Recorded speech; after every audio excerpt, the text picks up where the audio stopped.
നമസ്കാരം. തദ്ദേശ ഭരണ തെരഞ്ഞെടുപ്പുമായി ബന്ധപ്പെട്ട് കേരളം ഇപ്പോൾ ഏറ്റവും അധികം ചർച്ച ചെയ്യുന്ന ഒരു വിഷയമാണ് തിരുവനന്തപുരം കോർപ്പറേഷനിലെ വൈഷ്ണ സുരേഷിൻ്റെ സ്ഥാനാർത്ഥിത്വം.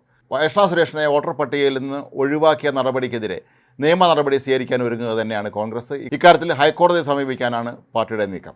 ഒപ്പം ജില്ലാ വരണാധികാരിയായ കളക്ടർക്ക് പരാതി നൽകിയിട്ടുണ്ട്. വൈഷ്ണയോട് തെരഞ്ഞെടുപ്പ് പ്രചരണ രംഗത്ത് സജീവമാകാൻ തന്നെയാണ് പാർട്ടി ഇപ്പോൾ നിർദ്ദേശം നൽകിയിരിക്കുന്നത്. അതായത് സർക്കാരിൻ്റെ ഭാഗത്തുനിന്നോ കോടതിയുടെ ഭാഗത്തുനിന്നോ വിധി അനുകൂലമല്ലെങ്കിൽ അതിനായി ഒരു ഡമ്മി സ്ഥാനാർത്ഥിയെയും തയ്യാറാക്കും എന്നാണ് ഇപ്പോൾ കോൺഗ്രസുമായി ബന്ധപ്പെട്ട കേന്ദ്രങ്ങൾ വെളിപ്പെടുത്തുന്നത്. അങ്ങനെ ഒരു അവസ്ഥ വന്നു പോയാൽ പകരം ആ സ്ഥാനാർത്ഥി തന്നെ മത്സരിക്കും. പക്ഷേ അതുവരെ വൈഷ്ണവ് സുരേഷ് തന്നെ പ്രചരണ രംഗത്ത് സജീവമാകാനാണ് ഇപ്പോൾ തീരുമാനിച്ചിട്ടുള്ളത്.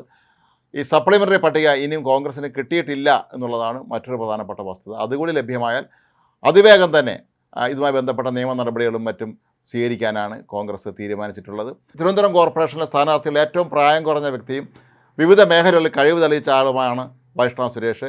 TV അവതാരകയാണ്, കലാകാരിയാണ്. അതുപോലെ KSUവിൻ്റെ ജില്ലാ ഭാരവാഹിയായിരുന്നു. തിരുവനന്തപുരം ഗവൺമെൻറ് വിമൻസ് കോളേജിൽ ചെയർമാൻ സ്ഥാനത്തേക്ക് മത്സരിച്ചിട്ടുണ്ട്. തിരുവനന്തപുരത്തെ KSUവിൻ്റെ എല്ലാ സമരമുഖങ്ങളുടെയും എല്ലാവർക്കും അറിയാവുന്നുള്ളൊരു മുഖം കൂടിയാണ് വൈഷ്ണവ് സുരേഷ്.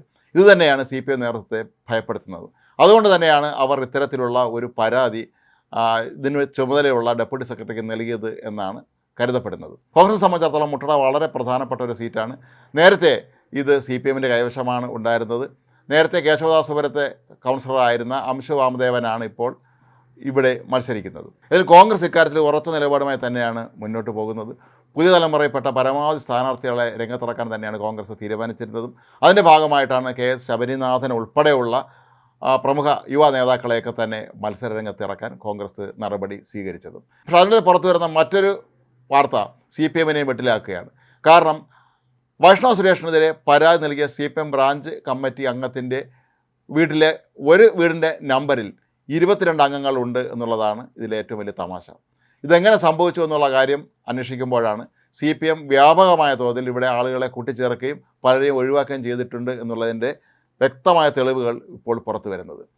ഒരൊറ്റ TC നമ്പറിൽ 22 അംഗങ്ങളെന്ന് പറയുമ്പോൾ നമുക്ക് ഊഹിക്കാം, ഇവരെല്ലാവരും തന്നെ വിവിധ വീടുകളിൽ താമസിക്കുന്നവരാണ്. ഈ വീടുകൾക്ക് വ്യത്യസ്തമായ വീട്ടുപേരുകളും ഉള്ളതാണ്. എന്നിട്ടും എങ്ങനെയാണ് ഇവരെല്ലാവരും ഒറ്റ നമ്പറിൽ ഈ വോട്ടർ പട്ടികയിൽ വന്നത് എന്ന് സ്വാഭാവികമായും നമ്മൾ ചോദിക്കേണ്ടി വരും. നേരത്തെ CPM നേതൃത്വം വ്യക്തമാക്കിയിരുന്നത് വൈഷ്ണവ് സുരേഷിനെ ലക്ഷ്യമിട്ടല്ല തങ്ങൾ പരാതി നൽകിയിരുന്നത്. ഇവിടുത്തെ ഏതാണ്ട് 7ഓളം പേരുടെ വിലാസം തെറ്റായിരുന്നുവെന്നും ഇത് ക്രമക്കേടാണെന്ന് ചൂണ്ടിക്കാട്ടിയാണ് തങ്ങൾ പരാതി നൽകിയത് എന്നുമാണ്. എന്നാൽ ഇവിടെ മത്സരിക്കാൻ സാധ്യതയുള്ള ഒരു സ്ഥാനാർത്ഥിയുടെ പേര് മനഃപൂർവ്വം ഇവർ പട്ടികയിൽ നിന്ന് നീക്കാൻ വേണ്ടി ചരട് വലിച്ചു എന്ന് വളരെ വ്യക്തമാക്കുന്ന രീതിയിലാണ് കാര്യങ്ങൾ പിന്നീട് പുറത്തു വരികയും ചെയ്തത്. ഏതായാലും ഒരു വീടിൻ്റെ നമ്പറിൽ 21-22 പേര് വോട്ട് ചെയ്യാൻ ഇറങ്ങുക എന്ന് പറയുന്നത് നമുക്ക് സങ്കല്പിക്കാൻ കഴിയാത്ത കാര്യമാണ്. ഏതായാലും ഇതിനെതിരെ ശക്തമായ നടപടി സ്വീകരിക്കാൻ ഒരുങ്ങുക തന്നെയാണ് ജില്ലാ കോൺഗ്രസ് നേതൃത്വവും. വൈഷ്ണവയ്ക്കെതിരെ പരാതി കൊടുത്തത് അന്വേഷണ മേൽവിലാസത്തിൽ പോലും തെറ്റുണ്ട് എന്നാണ് ഇപ്പോൾ വ്യക്തമാക്കാൻ കഴിയുന്നത്. CPM മുട്ടട ബ്രാഞ്ച് അംഗമാണ് ധനേഷ് കുമാർ. TC 18/2464 എന്ന വീട്ടു നമ്പറാണ് കഴിഞ്ഞ ദിവസം പ്രസിദ്ധീകരിച്ച സപ്ലിമെൻ്ററി പട്ടിക ധനേഷിൻ്റെ പേരിനൊപ്പമുള്ളത്.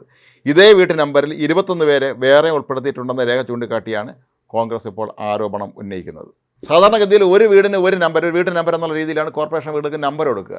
എന്നാൽ 22 പേർ താമസിക്കുന്ന വ്യത്യസ്തമായ വീടുകളുടെയൊക്കെ തന്നെ നമ്പർ ഒറ്റ നമ്പറിലായത് എങ്ങനെയാണ് എന്നുള്ളതിനെക്കുറിച്ച് കോർപ്പറേഷൻ അധികൃതരും അതുപോലെ CPM നേതൃത്വവും വിശദമാക്കേണ്ടി വരും. കാരണം പരാതി നൽകിയവർ തന്നെ വലിയ തോതിലുള്ള ക്രമക്കേട് നടത്തി എന്നതിൻ്റെ വ്യക്തമായ സൂചന തന്നെയാണ് ഇതിലൂടെ മനസ്സിലാക്കാൻ കഴിയുന്നത്. കോൺഗ്രസ് നേതൃത്വം കോടതിയെ സമീപിക്കുകയാണെങ്കിൽ ഇക്കാര്യത്തിലൊക്കെ തന്നെ ഒരു തീരുമാനമുണ്ടാകുമെന്നാണ് കോൺഗ്രസ് നേതൃത്വം പ്രതീക്ഷിക്കുന്നത്.